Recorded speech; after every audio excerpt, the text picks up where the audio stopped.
Okay, so get this right.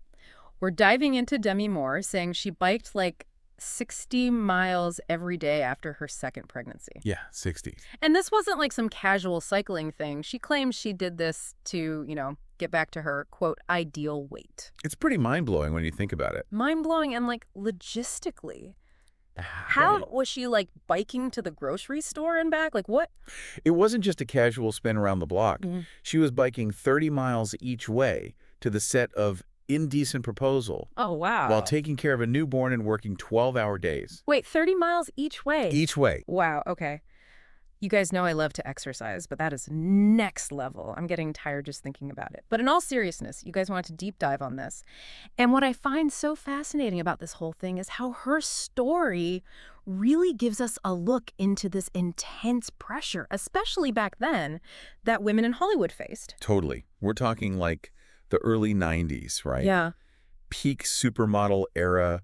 I mean, one article even used the word wayfish to describe like the ideal body type. Oh, wow. Yeah. That word alone, just think about it. It says it all. It wasn't even just being slim. It was like this very specific Yeah. and honestly unattainable standard. Right. And keep in mind, she was considered one of the most beautiful women in the world at the time. So if even she was feeling that kind of pressure, I mean, what was it like for everyone else? And what's crazy is she's even said that looking back, the whole 60-mile bike ride thing seems, and I quote, crazy and ridiculous. Well, yeah. Which makes you wonder, right? Right. Like how much of this was self-imposed and how much was coming from like Hollywood itself? That's an interesting question because reading through these articles, it seems like it was a little bit of both, to be honest. Yeah. She talks about putting pressure on herself, definitely. Yeah.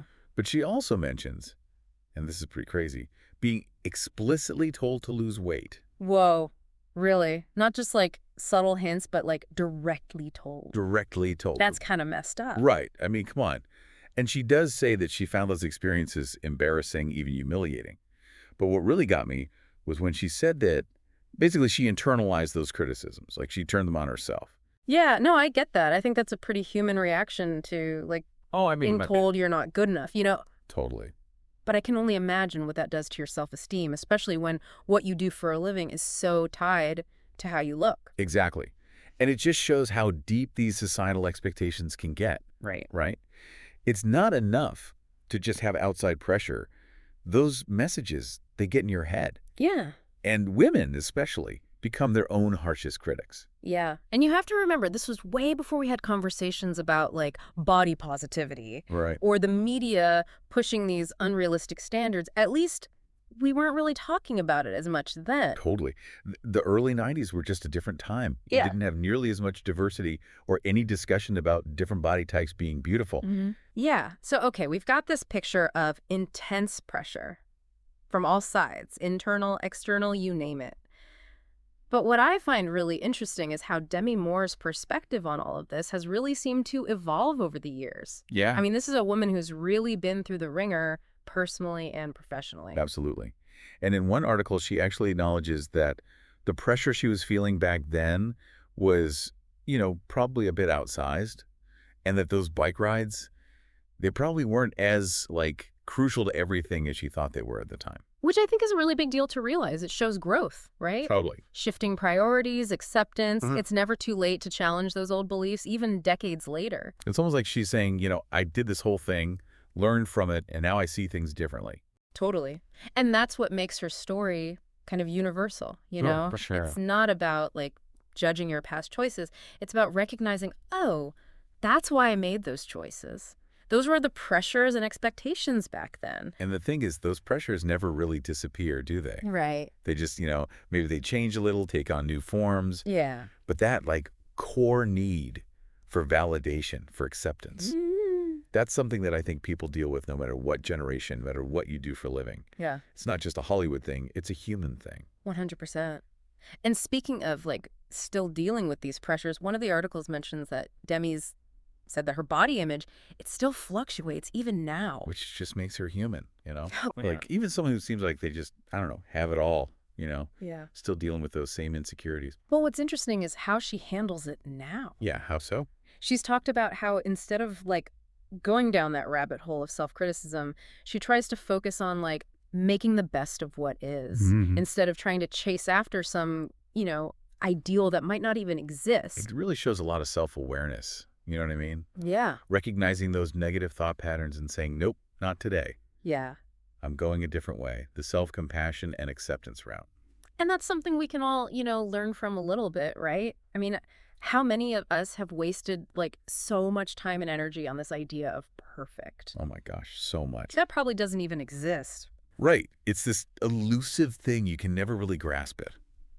Especially these days. Oh my gosh, are you kidding me? Social media is like Don't even get me a started. minefield for like comparison. Yeah, exactly. Self-doubt. It's not even just like the perfect body anymore. Yeah. It's the perfect life, the job, the relationship, the avocado toast, Oh, yeah. arranged perfectly, the lighting, everything. It's exhausting. It's this constant pressure, like performative, Yes. effortless perfection. Which is not real. Which is impossible. It's so damaging. It is. And, we talk about social media being like the breeding ground for this today. But what's wild is that Demi Moore was dealing with this kind of stuff back in the like pre-internet era. Oh, 100%. Yeah. Tabloids were basically like the OG social media. That's so true. I never thought about it that way. They were. Oh my gosh, yeah. Every little detail of celebrities' lives just Plastered everywhere. splashed across magazine covers. The judge. Talk about pressure. And let's be real, that pressure didn't stop at the Hollywood Hills sign. No way. That stuff, like, filtered down into everyday life. For sure. The beauty standards you saw in magazines and movies, Yeah. that trickled down to everyone. Oh, absolutely. So, okay, we've talked about Demi's experience and, like, how it reflects the pressures of that time. But the big question is, I mean, how much have things really changed? Yeah. Okay, sure, the platforms might be different, but Right. are the pressures still the same? It's the question. Right. Right. And honestly, I think it's kind of like a mixed bag. On the one hand, progress. We talk about body image more openly. Right. Unrealistic stuff we see. Called out. Yeah. The whole body positivity movement. Yeah. Huge. Yeah. It's challenged those like super narrow definitions of beauty. For sure. And you see more diversity now, like Yeah. all different kinds of bodies being represented, Yeah. which, come on, that's a huge step in the right direction. Absolutely massive butt.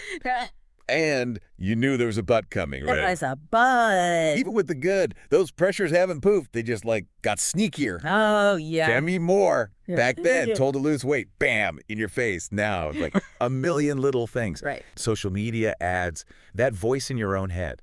And it's not always someone saying, like, do this, be that. It's the subtle stuff you internalize without even realizing it. Yes. That feeling you're never quite enough, got to keep chasing. Yeah. One of the articles even mentioned this. Demi reflecting on how judgmental like our whole society's gotten, especially online. Ugh, don't even get me started. It's like everyone's a critic, right? Yeah. Which reminds me, one article quoted Demi Moore on making peace with her body.